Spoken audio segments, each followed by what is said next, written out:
SC, we finally get a chance to see SC against some big boys. They go up against their longtime rival, 100-year rival in Stanford. Game's going on right now. What are your initial thoughts when you guys are looking at Lincoln Riley and Caleb Williams now against a conference foe? We get a chance to see them going, not quite an opposite equal, but certainly a team they can outgun. But that's in their conference. Trevor, is anything kind of jumping out here when you're watching Caleb? Is he meeting expectations? This is about what you expected. No, it's what I expected. Something about Lincoln Riley and his offense that I think is incredible now over a couple of different conferences is the way that he is able to dial it up to get guys running scot-free wide open. Yeah. It's incredible how he dials that up, and I'm not quite sure how he does it. But Caleb fits the mold. I think he fits the Pac-12 mold better than he did the Big 12 mold, and really any other mold for that matter.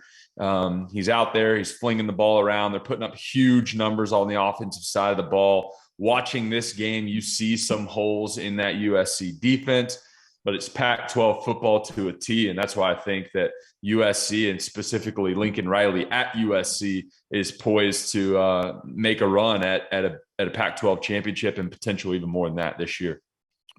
A Pac-12 championship. Trevor can see that out of this performance tonight. Bryce, do you see that out of this? Have we seen enough fireworks / firepower to just go ahead and kind of project them on down the line there, given everybody stays healthy? Yeah, I mean, I think I talked about that a little bit last week too, because they got to play Utah at Utah, which is going to be a really tough game, but that's really it, and this Pac-12 is I think Trevor called it weak. I didn't want to call it weak. It was either Trevor or Hack. But it's you got about two schools out there to play for championship, especially after what we saw Georgia do to Oregon last week too. So I definitely think that there's a runway. I think the Plains and Bill. What's really interesting and something that I kind of want to shed light on is that Lincoln Riley went out and got 40 guys. I mean, he went and hit the portal hard, and so us being in this podcast, we understand how hard it is to build a culture kind of out of thin air.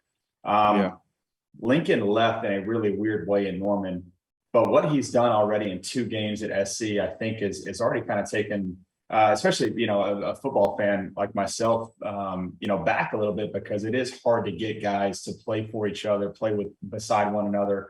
And I think they were even talking about it a little bit tonight on the broadcast, talking about, Caleb Williams saying, man, well, we're not in the facility. We are trying to do as much together as we possibly can. Mm-hmm. That's just something that I think is really unique. It's hard to build culture out of thin air. And I think Lincoln Riley's doing a great job of that.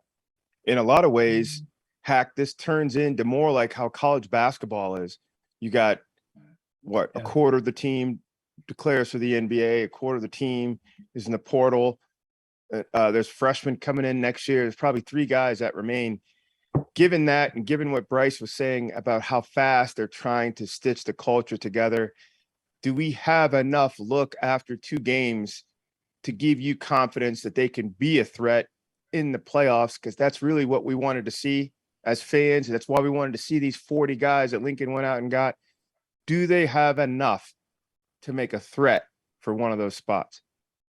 Well, I mean, I think the conference they play in and their schedule, like we've hit on, kind of plays out for that, right? And I think if they win this outright and go undefeated, there's no way that you can exclude USC from it, and especially in the fashion that I think they're going to do it in. The one thing that strikes me is Lincoln's always done it, even at Oklahoma, but he's had a propensity to run the football. But out there, you got Addison, but there's some other guys in that receiver room that can really cause issues. And, as a defensive coordinator, you really can't be right unless you can match up snap for snap outside with those guys and dedicate some hats to the box to try and slow down the run game. You watch tonight. I mean, there's times where Stanford's, in a clean 5 box. And for those offensive linemen to be able to go out and execute and get a hat on a hat, it creates some running room. And they got the guy Dye from Oregon last year, who's a fantastic back. So they're really not just a one-dimensional team. They're a Swiss Army knife. And I think as long as Lincoln tries not to be too flashy, just take what they get and take what they can take advantage of based upon defense, based upon the defensive alignments and how they do things. It's just hard to be right as a defensive coordinator. And when you have guys that are as talented as Caleb Williams and Addison and so on and so forth down the line, dudes out there playing Madden, I think it's it's shaping up. It's shaping up. It's shaping up really nicely for them. And it'd be cool to see USC back. You know, they talk about it on the broadcast too, you know, Will Ferrell, all these guys getting back, Snoop. Like, it'd be cool to see USC getting back with that type of culture and what that brings to college football and that attitude and kind of flair. So, you know, I think they're definitely headed on the right track. Let me get a one-liner from you guys. A one-liner with this premise. 2 teams from Jurassic Park make it. There's half the dance. Big Ten champ makes it. That leaves 1 spot left. Let's just assume Clemson wins out, Oklahoma wins out, SC wins out. There's your 3. ACC, Big 12, Pac-12 champs. You get one of those 3, Clemson, Oklahoma, or USC. From this vantage point right here, Hack, who do you see being the best one of the 3? When I'm looking at it, I look at it as matchups. I got USC. I just think their roster matches up better. I think Clemson lacks some stuff outside that they've had usually in the past. And honestly, I think Oklahoma's still trying to find some identity. Not saying they can't do it, but they got a little bit of a tougher road with Oklahoma State and Baylor and those types of programs in their conference. Trevor?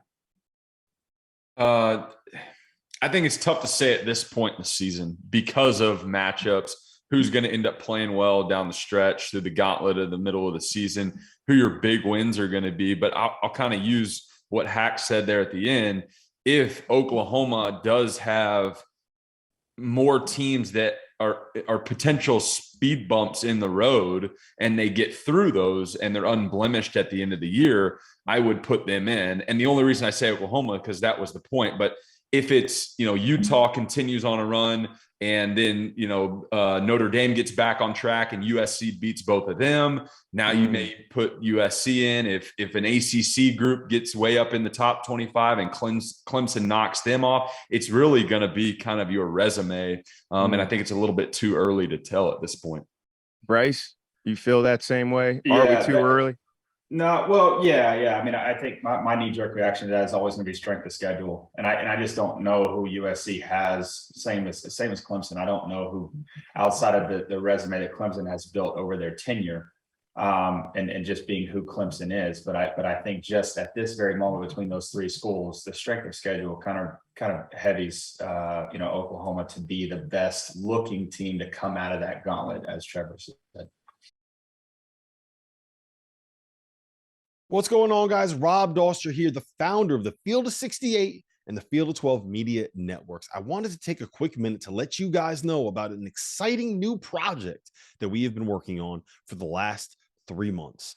The Almanac, an all-encompassing preview of the 2022-23 college basketball season. We spoke with every single Division I head coach to give you a robust and accurate preview for all 363 Division I college basketball teams.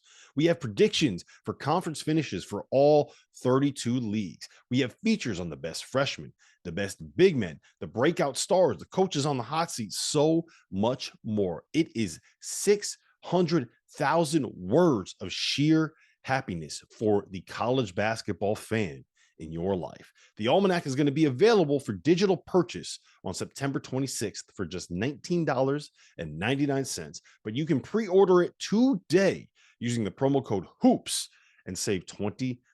Just hit the link in the description below.